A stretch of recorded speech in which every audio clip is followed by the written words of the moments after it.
હાલ જે જામનગરની જીવાદોરી સમાન નહેર છે, જે 24 કલાક ખાલી પાણી નીકળે તો જામનગરના બધા તર સાજા થઈ જાય, એમાં કોર્પોરેશનની બેદરકારીના કારણે જીઆઈડીસી નું પ્રદૂષિત પાણી, કેમિકલ યુક્ત પાણી એમાં છોડવામાં આવ્યું છે, જે કેટલા દિવસોથી વહે છે.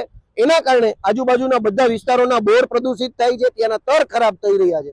હાલમાં થોડા દિવસ પહેલા જ આપણે પ્રશ્ન જોયો કે તળાવની પારમાં માછલી અને કાચબાના મૃત્યુ થયા, એનું માત્ર કારણ હોય તો આ પ્રદૂષિત પાણી છે. આ પ્રદૂષિત પાણી અત્યારે ત્યાંથી નહેરમાં થઈ અને રંગમતી નદીમાં ભળી અને તળાવમાં દરિયામાં જાય છે, જે દરિયાઈ જીવ સૃષ્ટિને પણ નુકસાન કરે છે. હાલમાં અમારી માંગ છે કે વહેલામાં વહેલી તકે આ પાણી બંધ કરવામાં આવે અને જ્યાં સુધી આને ફિલ્ટર કરી અને એની વૈકલ્પિક વ્યવસ્થા ના થાય ત્યાં સુધી છોડવામાં ના આવે, જેથી કરીને જામનગરની જનતાને પરેશાની ના ભોગવવી પડે. થોડા સમય પહેલા જ જીઆઈડીસી અને કોર્પોરેશનના એમઓયુ થયા છે કે આ ફિલ્ટર કરી અને પ્લાન્ટ છોડવાનું, તો શું કામે આ કરતા નથી? પ્રજાને હેરાન કરવાનું બંધ કરે.